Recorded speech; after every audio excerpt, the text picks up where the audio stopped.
Welcome to the next episode of More to Me. I'm your host, Kanchana Banerjee, and this is where I talk to people who have left conventional jobs and are pursuing their passion, their inner calling. Today is a very interesting person with me, Archit, who lives in Gurgaon. Hi, Archit. Welcome to More to Me. Hi, how are you? I found out about Archit and his amazing supper club, which he and his wife Natasha run in Gurgaon. And I went to one of their tables, and I was wowed by the food and everything. So Archit, he hosts the Supper Club, which has a very interesting name called the Lost Table, about which he will tell us later.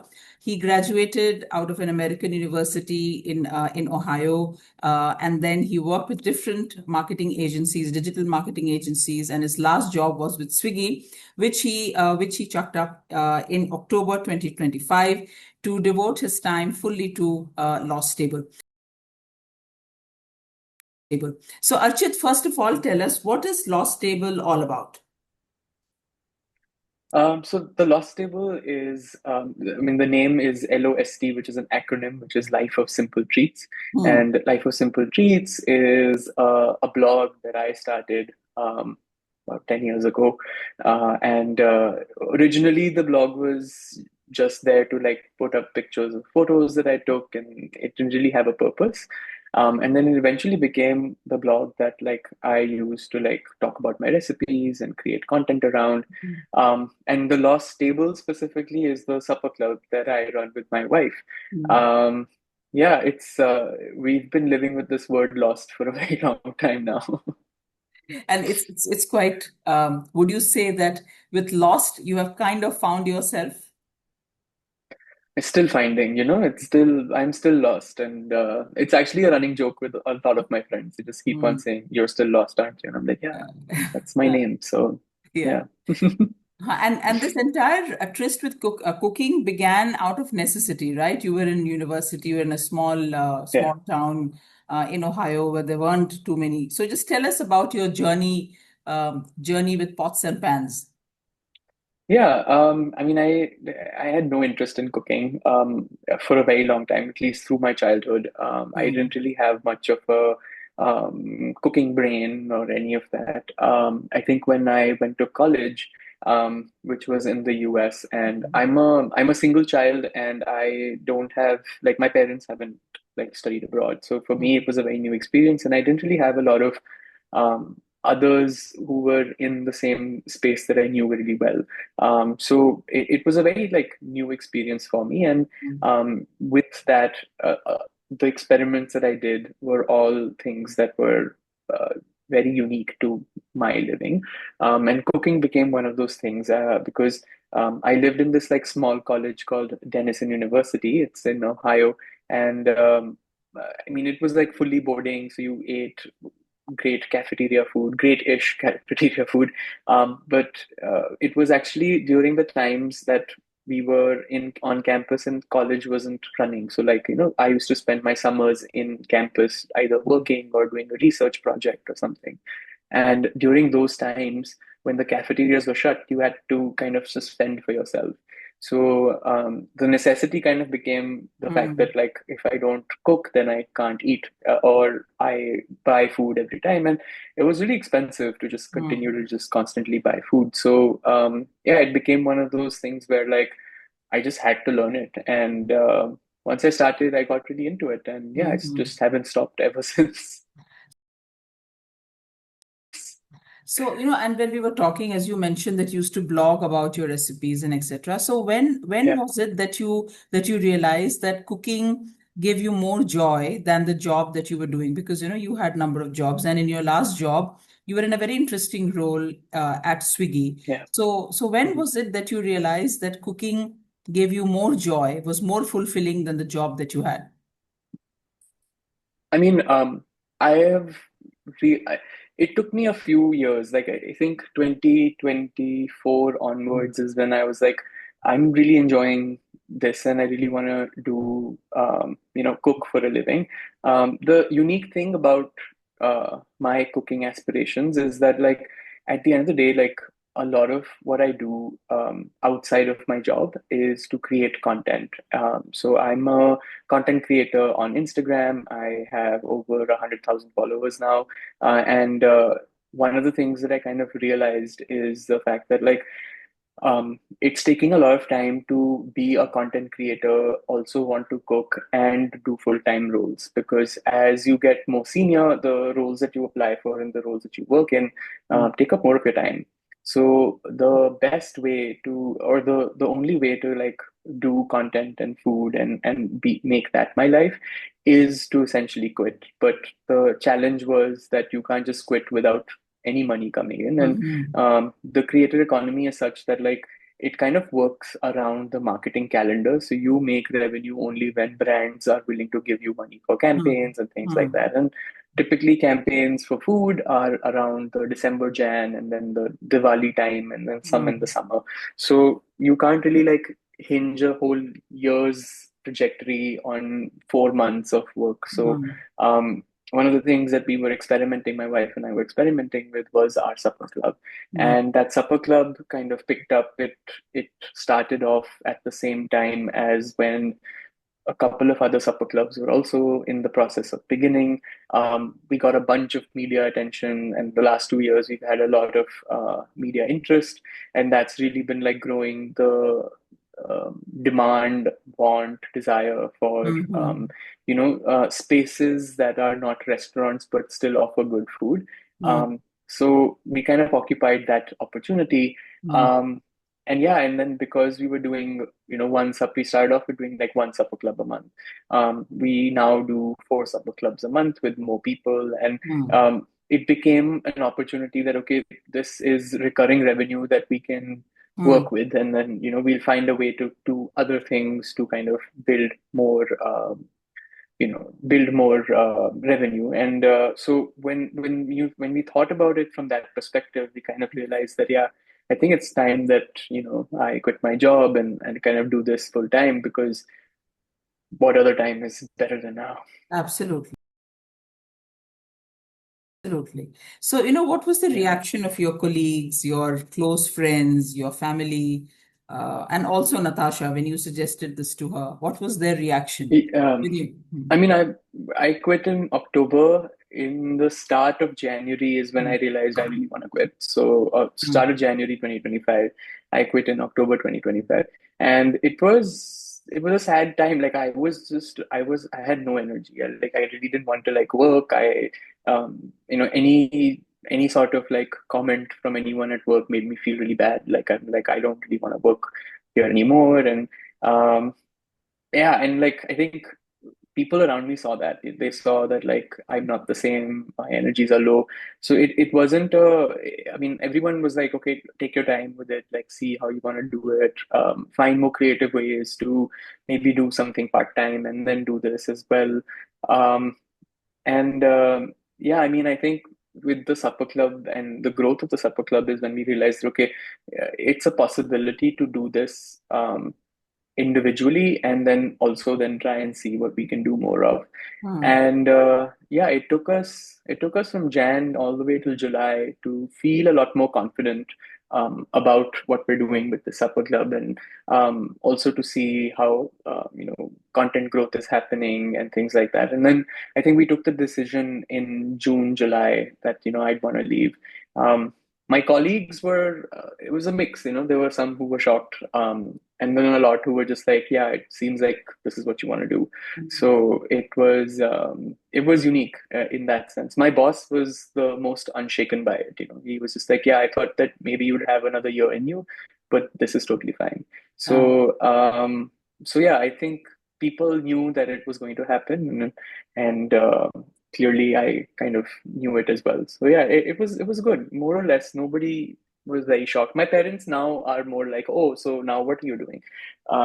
As compared to then. So mm, it's a separate conversation, I guess. great. Great. So, usually people have a plan B when they are leaving, like a job is security. Of course, I mean, like in AI disrupting our lives, nothing is secured nowadays, but still, a job Yeah. gives you a monthly paycheck. You have the security of a monthly paycheck coming in at the end of every month. So, how did you handle that? How did you prepare for that? And was there a plan B that you and Natasha thought of?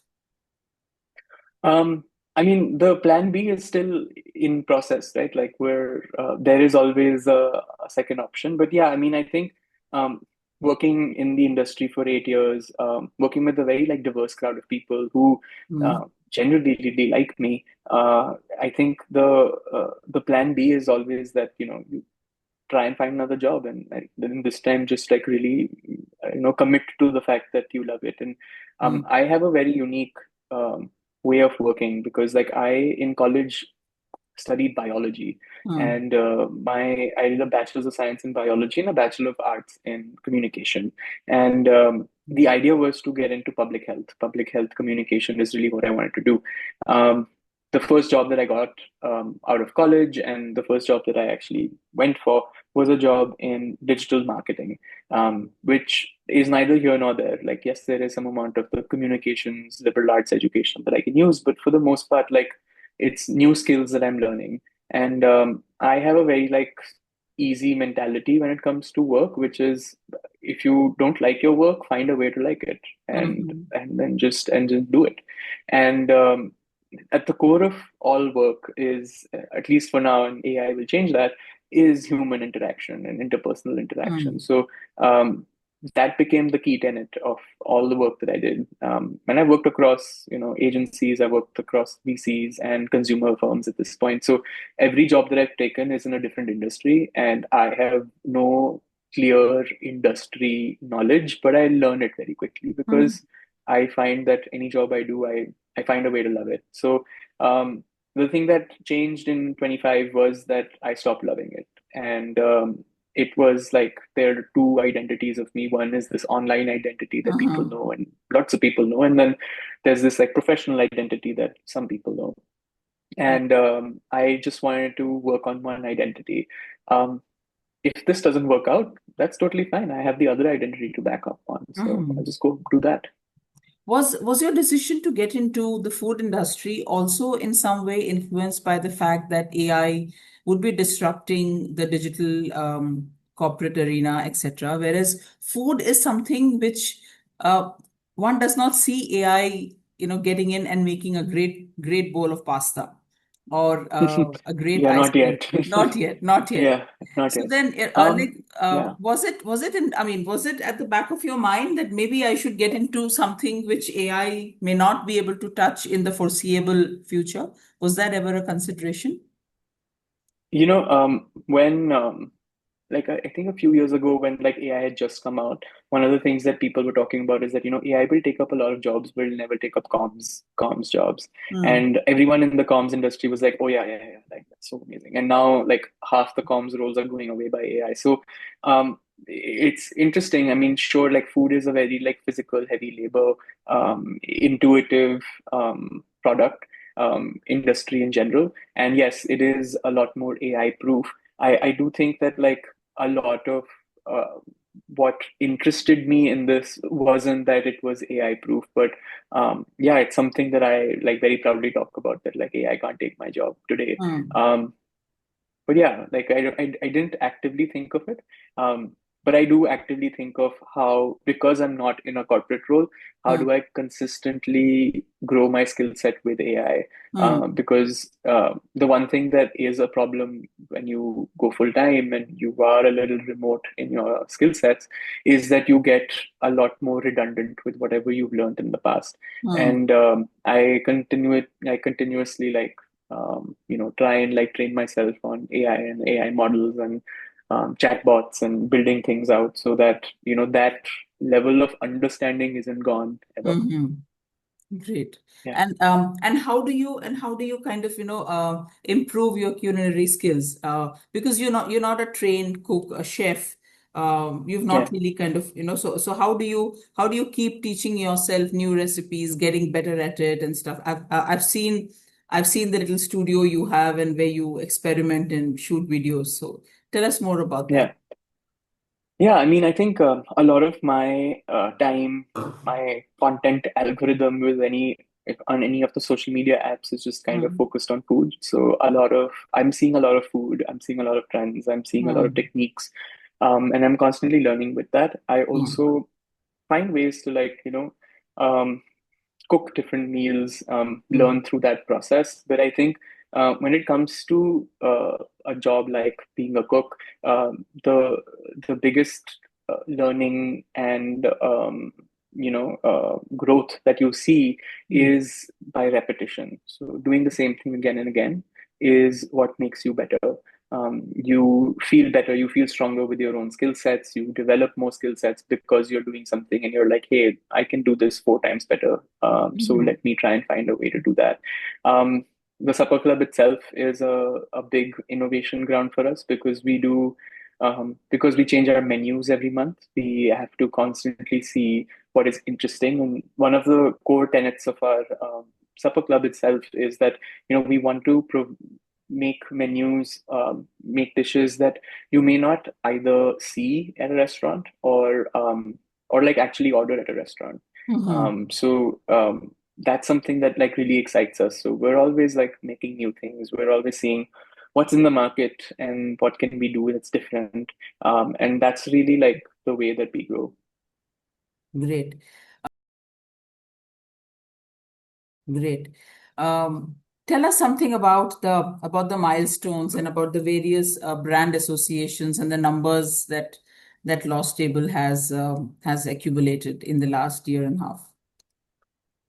Yeah, we started off by doing six-person dinners Mm, in our home. Actually did our first one was in May of 2 years ago, and that one we had six people for lunch.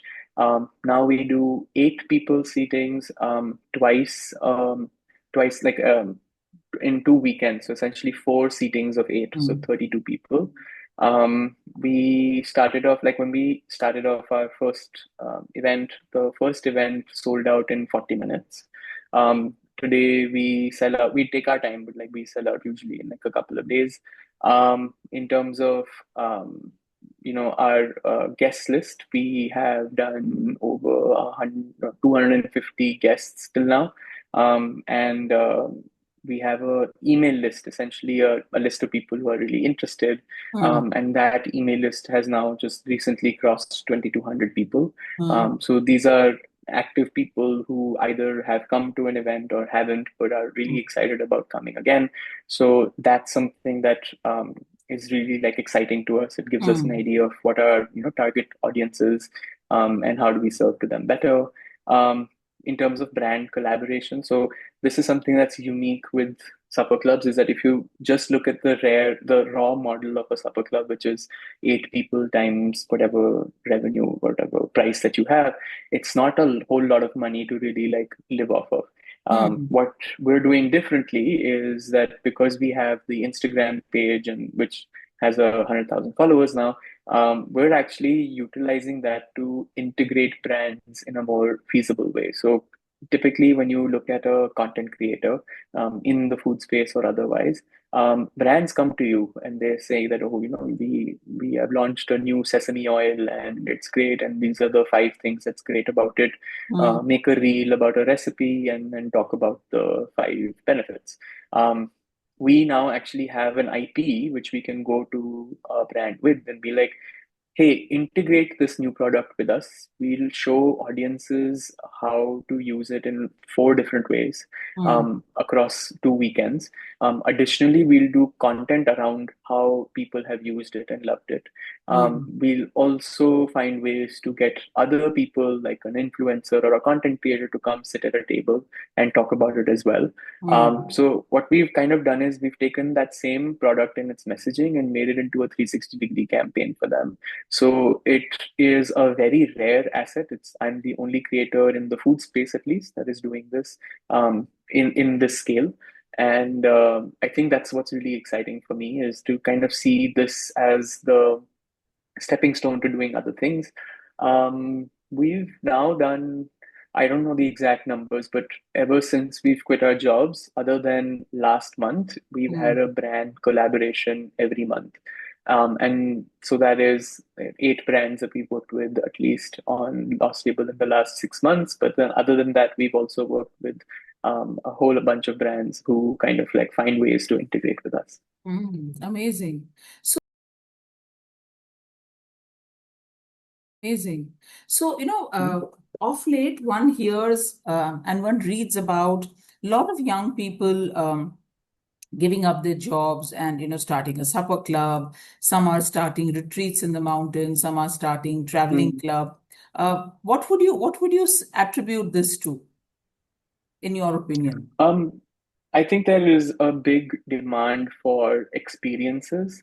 There is a loneliness epidemic in many ways. People are moving from different towns, cities. I think Delhi is still a little nascent to this, but like if you look at a Bangalore or Bombay, majority of the people who live there at under the age of 30 or even 40 for that matter, Hmm. um, are people who don't come from that town or city. They don't have big ties to family. They live independently. And if you're not in college, and if you haven't found your true blue gang of friends in at work, making a community for yourself in a new space is very, very hard. Hmm. And It's something that's really interesting. It's not something that's happening just in India. It's happening all over the world. I Hmm. think like I have so many friends who aspire to live in Amsterdam and New York, and they spend so much money and effort and try and find a way to live there for a year, and then they realize that like nothing is better than home. And it's not that home is the problem. It's just that making communities of Hmm. like-minded individuals is very hard to maintain as well as find. So things like retreats, things like a supper club, are allowing for those spaces to come about, for people to find a way to make new friends. And there's a whole term to all of this, right? Like you're creating third spaces. So spaces that are not a mall or an office or a home, but actually different areas where people of similar interests can come together and hang out. Um, it's it's um, it's unique. I mean, I think like it almost, if you think of it as like when you were a child, you used to go in the at 5:30 after school, you used to go to the park and play cricket, Hmm. and you'd know like one other boy, but like the other 10 boys that you were there with, Hmm. you didn't know them, but you'd become friends with them. You don't have that opportunity anymore where you can just go play cricket with someone. Hmm. So that's what this is doing, and that's why people are either getting into it or investing in it. Hmm. Interesting. So, what would your advice be to other youngsters or other people like yourself, if someone is thinking about leaving their job and pursuing their inner calling? What would your advice be to them? I mean, I think about the roadmap a little bit. Like, where are you in your stages of life, right? Like, are you, under 25 and have nothing to lose, and that's great. Are you married and don't have a child, and probably, this is the last time you can really experiment, because the moment you have children, then you have to kind of like find a way Hmm. to sustain them, and then your priorities really change, right? So, um, I'm at that stage where like I'm close to having children, but I'm not having children right now. And the my priority is how do I maximize um, the quality of living and the ways in which my wife and I live in a city. In the future, it'll be a very different ask, and then my objectives would be very different.